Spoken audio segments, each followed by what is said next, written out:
Welcome back to my channel. Scott here for another video. Ever faced with manipulative people and are you wondering how you can handle them? By the end of this video, you're going to have 5 tips to ensure you're not easy prey for manipulation, and B, you're going to know how to deal with these people. Let's go.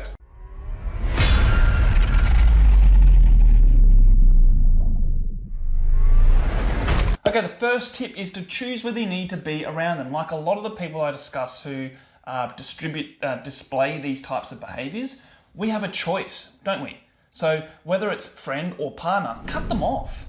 Just get rid of them or limit the time that you spend around them. If there's a manipulative person at work, for example, well, don't get lured in by one of their snares, regardless of how enticing they make it. You have a friend that's using you for their own advantage, just cut them off. You don't need these toxic people in your life. Now, for those of you who have watched a lot of my videos, you know that I'm a huge advocate for, upgrading your circle anyway, regardless, right? You want people in your life that are going to be empowering you, that are going to make your fire burn brighter, not people that are going to be taking that away and stealing your light. Don't settle for people just because they're there. Okay, number 2 is to be aware of the warning signs and the signals. Often these schemers are very calculated and they're very good at their craft. They understand the intricacies of getting what they want through manipulation. They know who to target, they know what to target, and they know how to target. So awareness to their tactics and their methods is crucial, so you don't become a pawn in their game of chess. I talk a lot about the traits of a manipulator in this video here, so make sure you check it out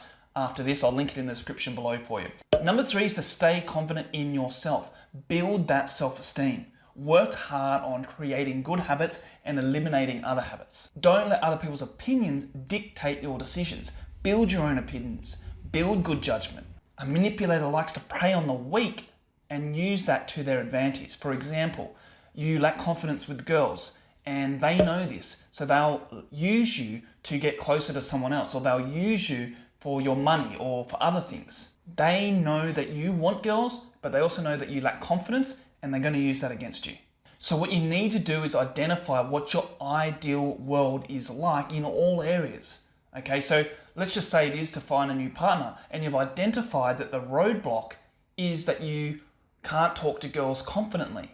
So what you need to do is go about building that skill set up. You need to, you need to read books, you need to watch YouTube channels, you need to find a mentor, you need to practice. Now, bettering yourself is crucial. I talk about it in a whole video. Check it out. I'll link that one in the description below as well. Don't stoop to their level.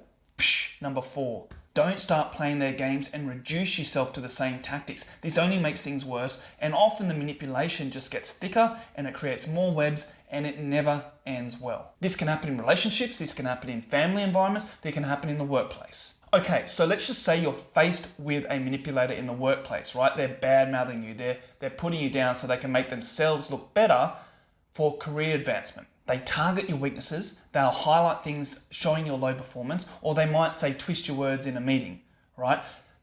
The best thing you can do is not get caught up in their grand plan. Rather, just work on being your absolute best. Bring your absolute best. Focus on bringing value to other people's lives within the organization. Bring love, bring joy, bring value, and that will always win in the end. So if you're in a work situation, just focus on skilling up.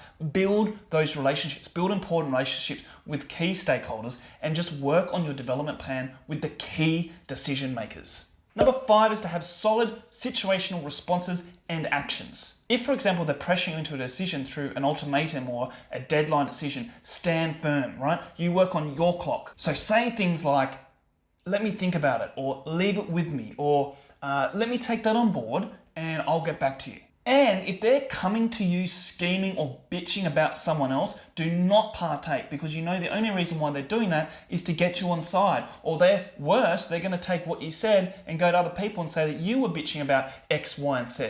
Just stay true to your values. You can either sit there, listen, or don't even partake. Just say, look, I don't really want to partake in this conversation, and then change the topic. Now you know how to handle manipulative people.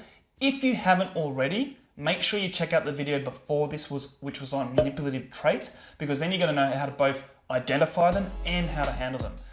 Hit the notification bell below as well so you get notified the next video, and that one is going to be on nitpicking in relationships. If you like this video, make sure you hit that like button and do me a favor and subscribe if this is the type of videos that you like. That is it for this video. I will catch you in the next one. Take care.